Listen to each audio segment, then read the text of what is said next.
আচ্ছা, এটা তুমি শুকনো খোলায় রসুন আর কাঁচা লঙ্কা, তাই তো? এটা ভেজে তারপর এটা কি পেস্ট হবে? এটা পেস্ট হবে।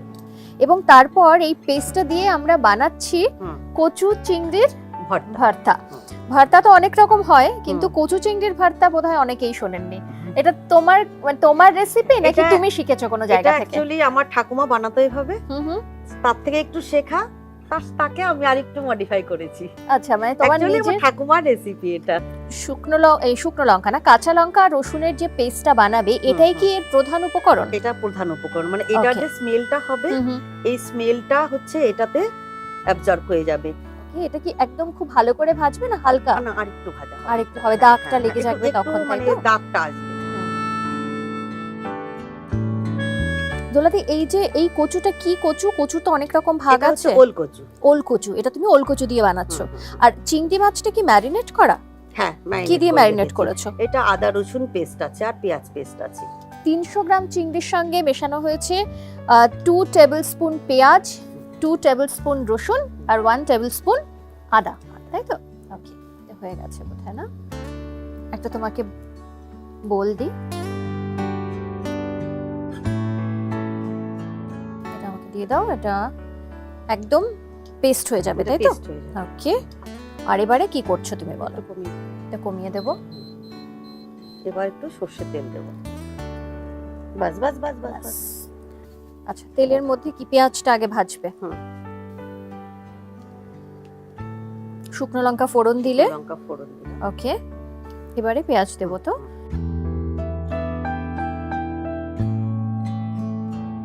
পেঁয়াজের মধ্যে এখন কি কিছু মিক্স করবে না পেঁয়াজটা আগে ভেজে নেবে? একটু নুন দিলে পেঁয়াজটা, সামান্য একটু নুন দেবে। তো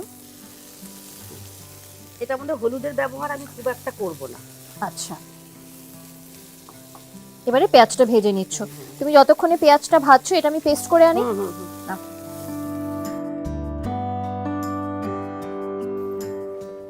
দেখো তো, এই পেস্টটাই হবে। হয়ে যাবে। ওকে, এটাও ভাজা হয়ে গেছে না পেঁয়াজটা?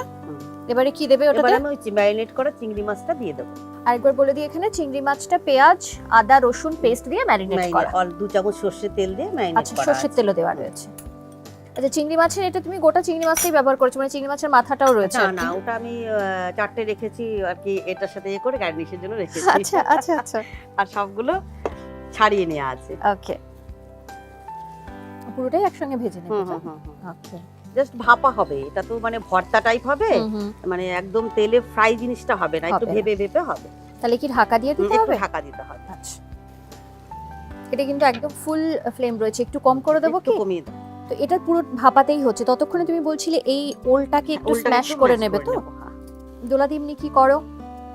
আমি এমনি একটা প্রাইভেট জব করি। আচ্ছা আচ্ছা।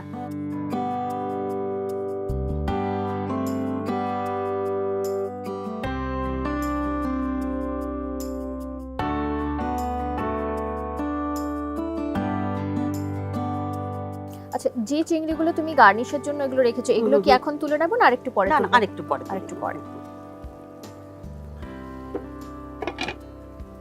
আচ্ছা, তোমার ওটা তো হয়ে গেছে অলরেডি। হয়ে গেছে, আমি এটা একটু দেখে নিই। হ্যাঁ, দেখো হয়েছে। ওকে, আচ্ছা, এবারে কি দিচ্ছ বাবা? এবারে এই ম্যাশ করা কচুটা আমি পুরোটা দিয়ে দেবে তো? ওকে, দাও। এর মধ্যে কি তুমি নুন দিয়েছিলে সেদ্ধ করার সময়? নুন দাওনি? ওকে, আর ম্যারিনেটের মধ্যে একটু নুন ছিল। আচ্ছা, মানে সেটা চিংড়িতে ছিল, কচুটাতে দেওয়া হয়নি, এবার দেব।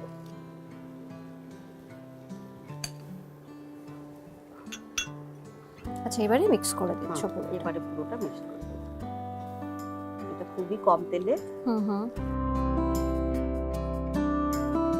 ভর্তাটা মূলত কি এটা ভাত দিয়ে খাওয়ার জন্য? এটা ভাত দিয়ে। আচ্ছা, চিনি কি এখন দেবে না সেটা একটু পরে? একটু চিনিটা দেব। এবারে দেবে তো? বাস, আচ্ছা। হলুদ দিচ্ছ না তুমি এর মধ্যে? না, এই প্রিপারেশনটা ওই যে চিংড়িটা ম্যারিনেট করার সময় একটু দিয়েছিলাম, এই প্রিপারেশনে হলুদটা একটু কমই লাগে। কম লাগছে, শুধু ম্যারিনেশনের সময় হলুদ ব্যবহার হচ্ছে। ওকে, এবারে বাড়িয়ে দিলাম, একদম লো ফ্লেম ছিল। একটু বাড়িয়ে দাও।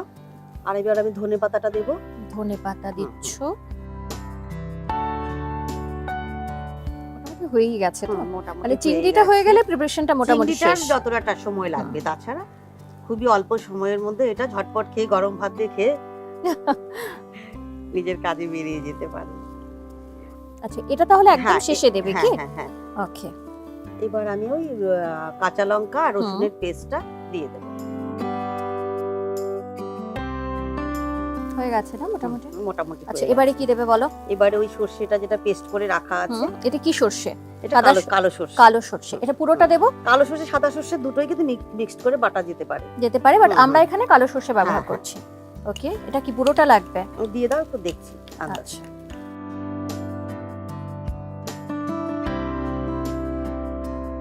এটা হয়ে গেল। এবার একটু সরষের তেল দিয়ে পুরোটা নাড়িয়ে কিছুক্ষণ ঢাকা দিয়ে রাখবো। আচ্ছা, উপরে সরষের তেল দেবে? ওকে। আচ্ছা, এটা একটু কাঁচা তেলের একটু স্মেলটা থাকবে। ওই যে রসুন আর কাঁচা লঙ্কাটা শুকনো খোলায় ভেজে পেস্ট করা আছে না, তার সাথে এই সরষের তেলটার সাথে মিলিয়ে একটা আলাদা স্মেল হয়। আচ্ছা, এবার কি একটু ঢাকা দিয়ে রাখবে? এবার একটুখানি মিশিয়ে অল্প ঢাকা দিয়ে রাখবে। আচ্ছা, এটা কি অফ করব?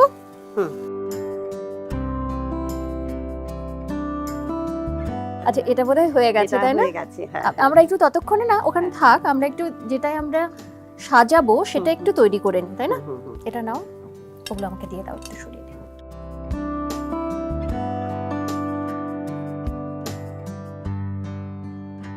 এটা ভাত বা রুটির সঙ্গেও কিন্তু খাওয়া যেতে পারে, তাই না? খাওয়া যেতেই পারে।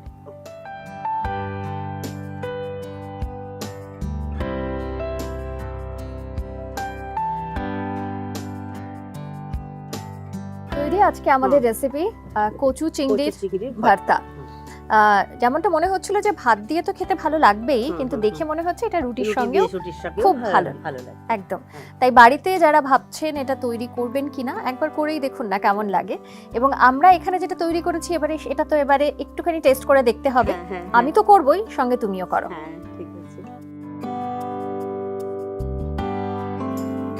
আচ্ছা, আমি একটা চিংড়ি মাছের সঙ্গে খাচ্ছি।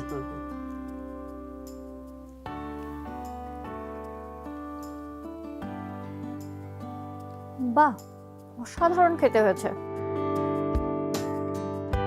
অসাধারণ খেতে একটা রেসিপি, সত্যি খুব ভালো। মানে টেস্ট ওয়াইজ তো নো ডাউট খুব ভালো, এবং এর মধ্যে অনেক গুণাগুণের কথাও তো আমরা শুনে নিয়েছি শুরু থেকেই।